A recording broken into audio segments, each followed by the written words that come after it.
Hello and welcome to the show with me, Jillian Godsil. Today, my guest is Tim Draper. Now, Tim needs no introduction. Only if you're listening to this and you don't know who he is, maybe you're on the wrong podcast, or actually, hand on a moment, hang on here because you could learn something. So, Tim, you are very, very well known, a bit of a legend, VC, billionaire, and investing in Bitcoin since 2014. That's the short introduction. So, looking forward to 2012, but who's counting? I've got a question about that later. Sorry about that. But anyway, I'm going to ask you a few questions. Hopefully you haven't been asked them too many times before, and I look forward to our next little while together. So first of all, we know you can pick winners, right? You've picked, pre-Bitcoin, it was Hotmail, Skype, Tesla, SpaceX. Then you've been invested in Coinbase and Ledger and Tezos. So you've got a huge, and 50 other ones I may add. So you've got a huge track record. My question is, I know you get asked all the time. I pick losers too. That's my question. I know you pick winners all the time, but how do you pick losers? When you look back on the losers that you've picked, is there anything that you go, I should have seen that. That's what the loser client is. No, I mean, I guess the ones that don't, I mean, there are two sets of losers. One where they go completely out of business, and one where they just don't get us our money back. And then there are the winners, and there are some that make us a couple times on the money, and some that make us 1,000 times on the money. And they all kind of have different qualities. But I think to win, entrepreneurs have to build trust amongst themselves, their team, their employees, their customers. So trust is a big thing. They have to feel free to innovate. They can't feel like they're overwhelmed by government regulations or whatever. And and I think that they have to have a single decision maker, but at least a single decision maker in each category of business, and with sort of faith amongst the team. I think that makes a big difference. And it's hard for me to read that when I first meet the entrepreneur. Now, the other thing is that the big winners are usually the ones that are a little bit odd at first, where it's just like, whoa, what are you doing? It's something where it's a little different. Free web-based email. What are you thinking? That was Hotmail. Skype was a little odd too. They actually changed their model on the fly just before we wrote the check. They had both come from Kazaa, which was so they couldn't even come into the U.S. because of the they would have had to go to court right away with the music industry. Tesla, I mean, the idea of starting another car company, DeLorean was a total disaster. So were all those other car companies in the U.S. between 1960 and now, and Tesla. SpaceX, we were shooting rockets. Really? I mean, what are we all thinking? And so so I would say the ones that really won big were the ones where it was long odds at some extraordinary outcome. Anyway, so yeah, you can, and then I think a lot of times companies don't succeed because the entrepreneurs are not getting along. They both think they should be CEO. They both are second guessing each other on the technology, that kind of thing. They run out of money often because they don't anticipate how much money they're going to need as they go forward, or they just can't articulate it. But usually, if an entrepreneur makes 25 pitches, by the 25th pitch, they are articulating beautifully exactly what their business is and what the model is and how big the market is and what the competition looks like, and they're ready to go. So yeah, usually failure is a lot of failure is not just running out of money. It's the people. And it's not apparent from the beginning. It's hard to pick out why you, so it's not, it's an ongoing process. I mean, carrying on that theme, with some of your, you've seeded like, I think 30 unicorns. Now, apart from the little horn in the middle of the head, is there anything that you can see in a company that's, you think this could fly? I mean, like, as opposed to just a successful everyday run-of-the-mill investment, what things get you sort of, shivers down your spine, or are there projects that, ooh? Yeah. It's usually, I'm a little different from other venture capitalists, and that may be because I'm a seed venture capitalist and I kind of have entrepreneur in my blood. I look for people with that entrepreneur in their blood. Something's got to change here. Let's get this done, and it drives them. And so I can see it in their eyes or in their heart when I ask them, why are you doing this? But the other thing I find is that a lot of venture capitalists they look and they say, what could go wrong? In fact, it was your first question. And I say, what if it works? And if it works and it's still still nothing, then don't bother. But if it works and something really extraordinary happens to humans and society, then it might be worth a try. Okay, I like that. So in the recent news, well, not that recent, the last little while, with El Salvador adopting Bitcoin as a currency, and a lot of other South American countries coming. Yeah, I think Panama is following. Yeah, and Uruguay and Paraguay and Ukraine. Ukraine today, I think there was something, or this week. Yeah. Do you think, like, obviously when El Salvador came out, the World Bank and the IMF went, oh, don't like that, your loan's in danger. How do you think it'll play out? Obviously, these are kind of vulnerable countries, but how do you think it'll play out for them? Yeah, that's funny, because I talked to the former president of Argentina, Macri, and I had a great conversation with him about Bitcoin. And then I saw him 2 years later, and I said, since Bitcoin was at 10,000 for the first time when I first met him, and then 2 years later it was down to 4,000. And I told him again about Bitcoin, and I said, actually, since we've been together, Bitcoin's fallen from 10,000 to 4,000, but the Argentinian peso has gone from 75 cents down to 25 cents. So I'll make you a bet that if the Argentinian peso outperforms Bitcoin, I'll double my investment in Argentina. And he goes, okay. And then I said, but if Bitcoin outperforms the Argentinian peso, then you have to make Bitcoin your national currency. And he didn't bet with me, and it was because of that.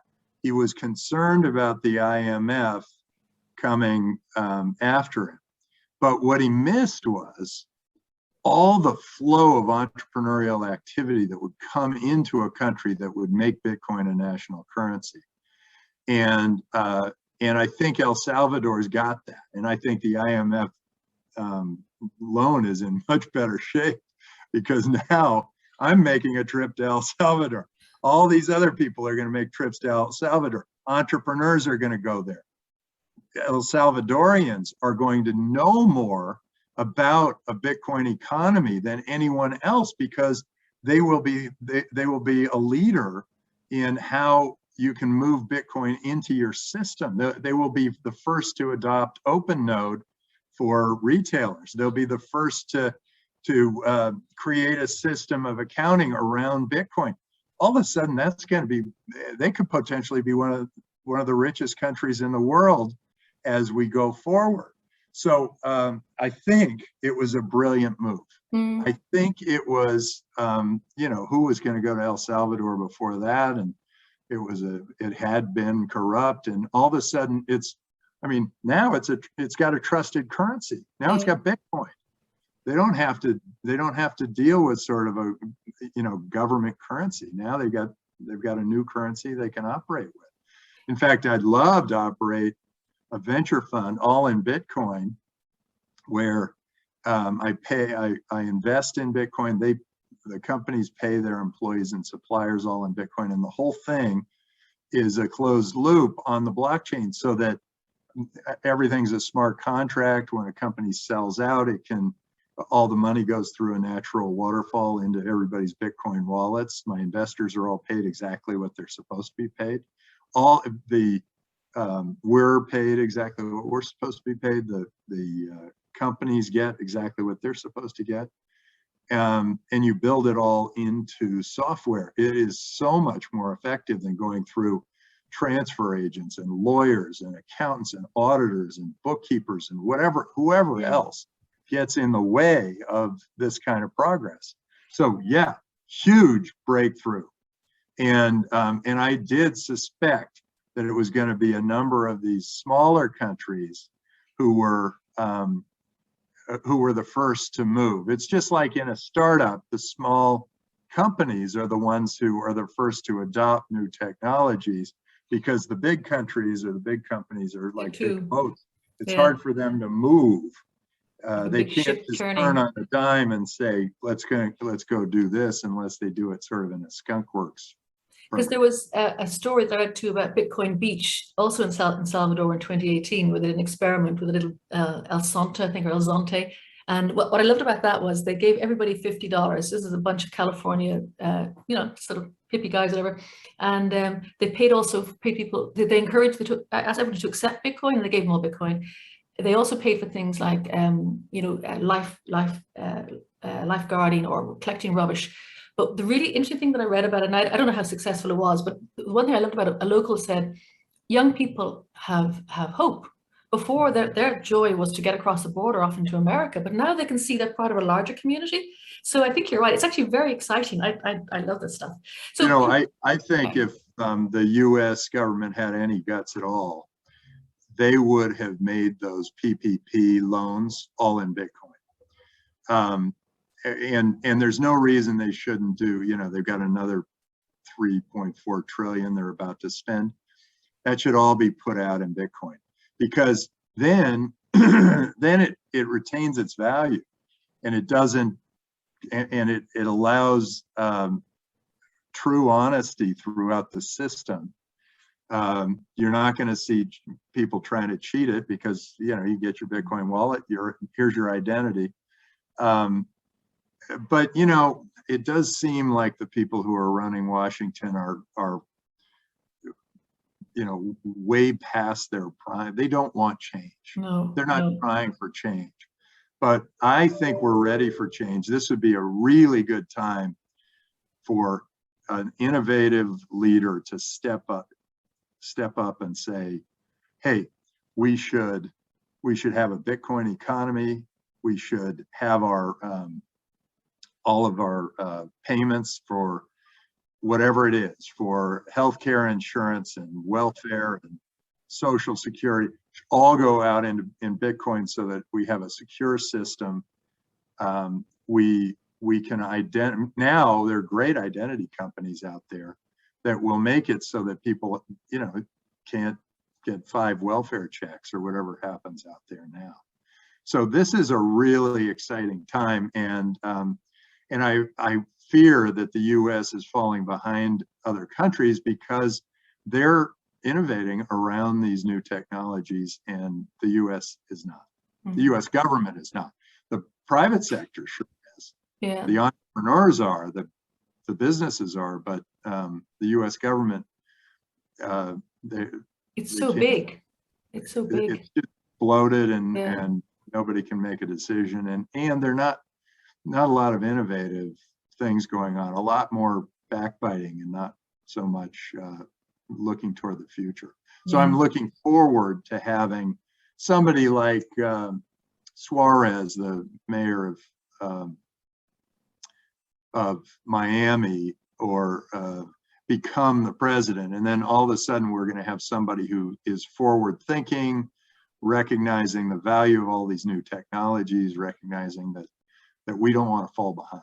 Yeah, yeah. And conversely then, what's your opinion of CBDCs? I mean, on the one hand, like for helicopter money, it's fast. Then the control of the CBD, the centralized aspect. Do you have mixed feelings about them, or do you think they're a part of the solution? Oh, I like all of it. I like every innovation that has happened around Bitcoin, the blockchain, smart contracts. I like level 2, level 3. They're starting to have. I like the NFTs. I like all these things are starting to happen because they are, and whether it's a centralized new token or a decentralized token. I love decentralization. Don't get me wrong. Yeah. But I like, I like Bitcoin Cash. I like I like what Ripple is doing. I like what I love what Aragon is doing, where they're creating a new form of liquid democracy. I like what Tezos is doing, creating a new form of governance. I like what there are a number of really great innovations out there that are happening, and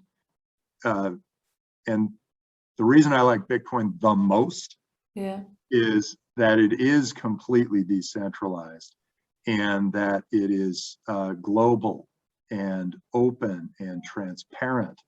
And the decentralization means that if one government like China says no Bitcoin here, then Japan pops up and says we're going to make Bitcoin a national currency, and then then there's a brain drain out of China and into Japan.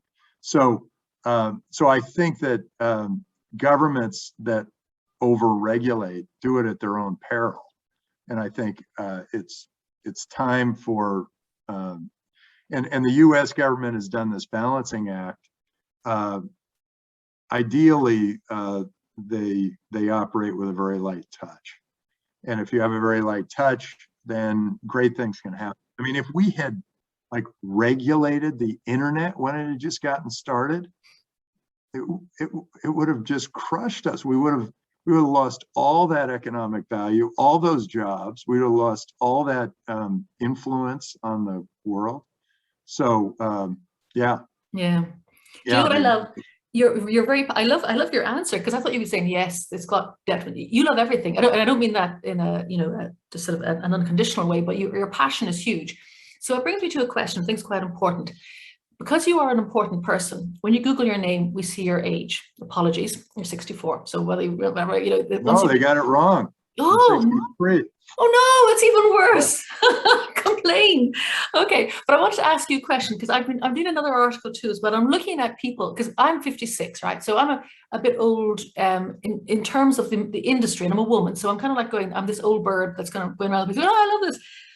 What are the impediments, and how can you get over for older people saying, come on? I mean, like, not necessarily to work, but just to try to understand it. And old folk aren't, I say old, and I use that, very, very loosely. My mom's 91, she's bright as a button, but why are older people reluctant to, what's that all about?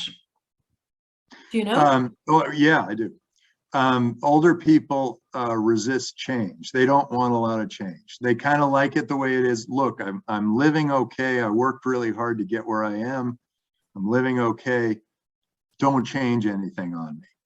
And that's why you see guys like Warren Buffett and the head of JP Morgan, who control all the dollars, not liking the idea of Bitcoin rising above and beyond all of them. But look, if you're old and you think you're old, then you're in trouble. But if you're old, go get yourself a Bitcoin wallet. I mean, just do it. Yeah. Buy an NFT. Go try it. See what this is all about. I mean, it's the least you can do. And then all of a sudden you might get interested. And it might help your pension. If people are living 30 years. Yeah, I mean, if you're thinking, because your pension is going to decrease by inflation. And I mean, I've lived long enough to know what inflation does to all of these things. all these investments. What happens when inflation pops in? The worst thing that happens when you have inflation is that it discourages innovation, because people think if I build some value, the government's just going to take it away from me because of inflation. They will just inflate. So I don't have a store of value.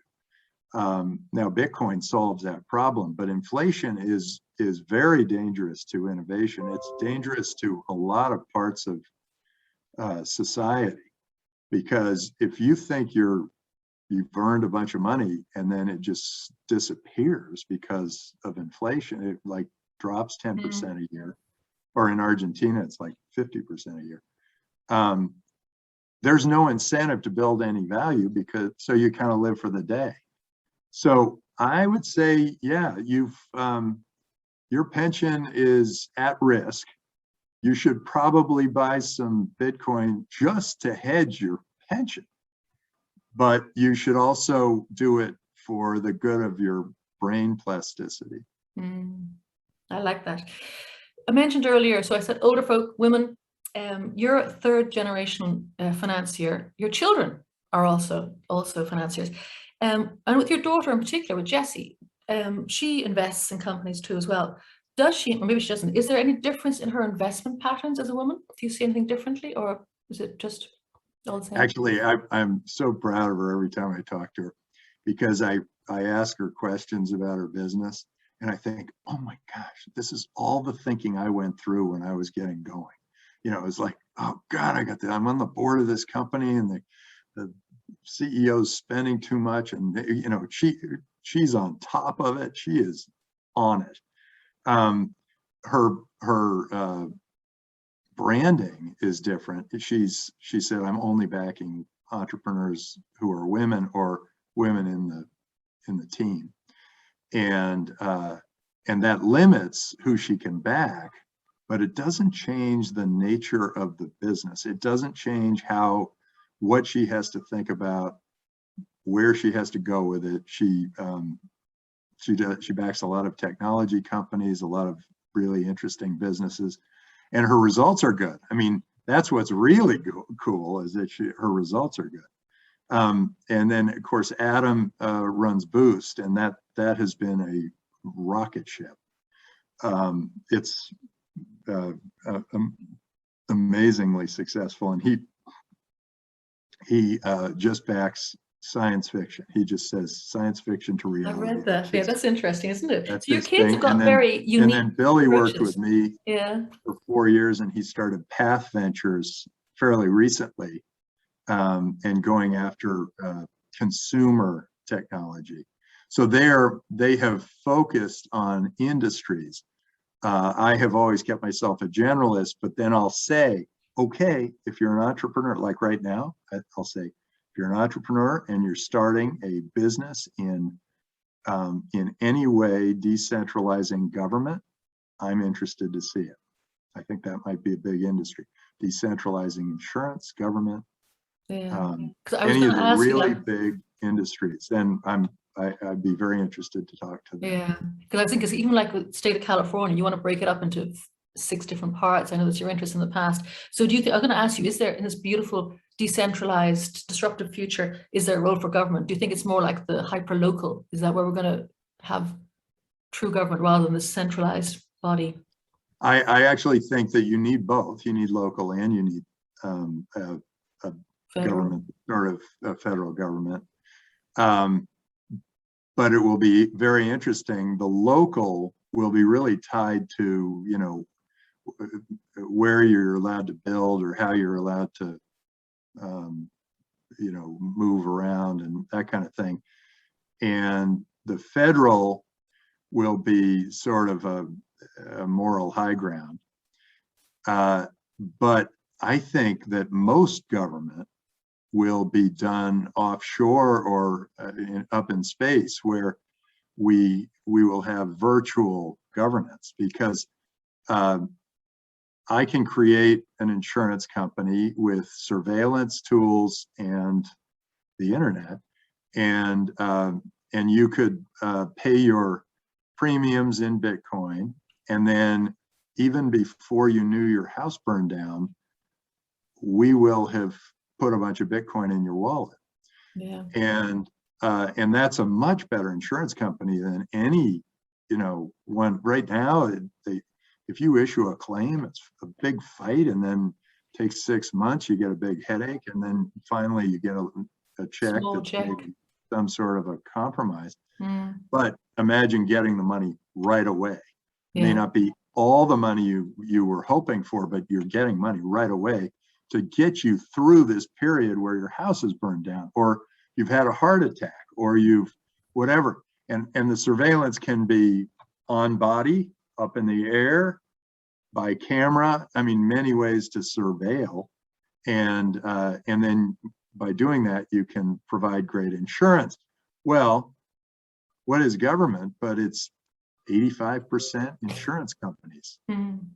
So why wouldn't we just spin that part out, and then anything that's land-based, allow the government to operate? And by the way, I actually think that these big militaries are just tools of politicians, and they're really, I actually think that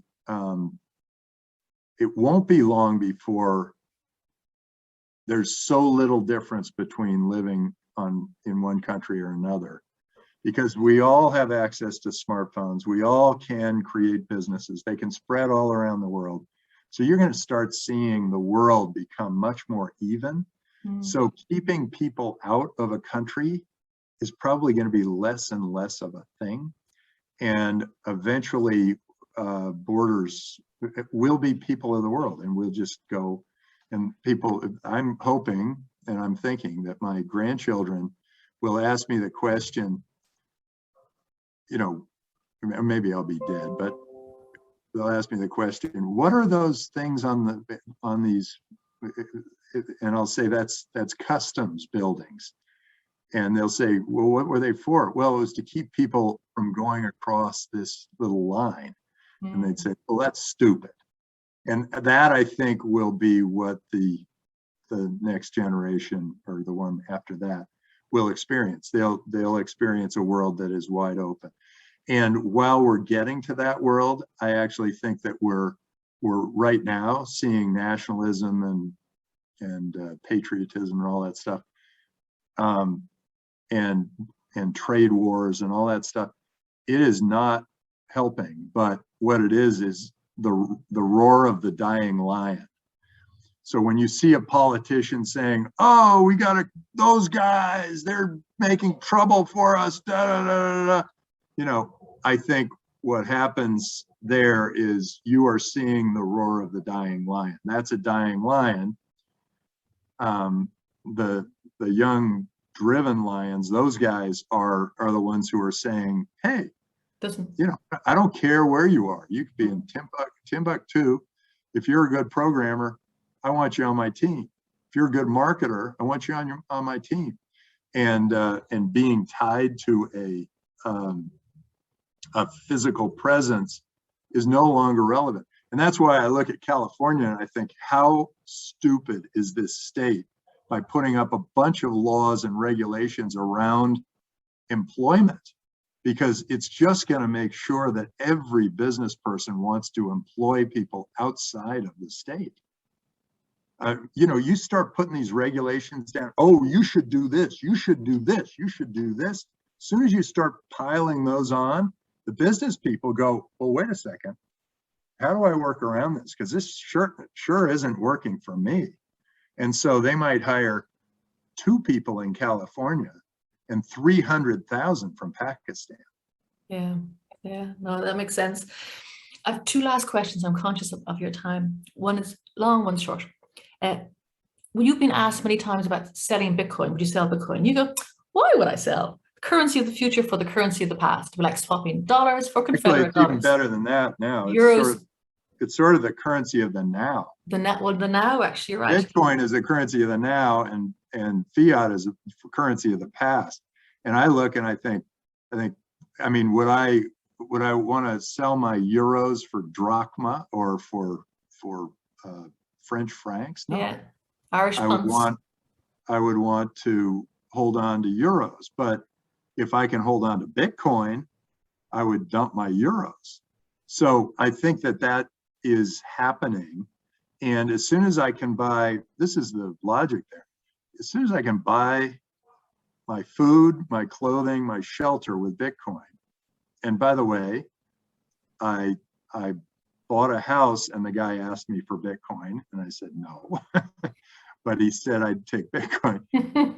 I was going to donate to Stanford and they said, no, we want your Bitcoin. And I said no.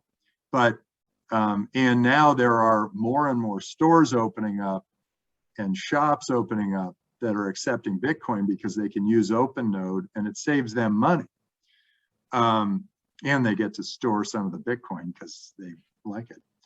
In fact, I was at a barber in New York City and I said, do you take Bitcoin? And they said, yes. And I went, oh, I was sort of taken aback because it was sort of the first time I had heard yes, but that's starting to happen. And so once that happens, if I can buy my food, clothing, shelter, all for Bitcoin, why would I ever hold dollars? Dollars are subject to political whims. They get printed whenever the politician decides to print them. They just say, oh, okay, we have to make more of these, and then they make more and your dollars are worth less, but nobody makes more Bitcoin. And that's the argument for a decentralized currency that doesn't print more of them, is that the money will be stored, and you get the value of that stored money. Yeah.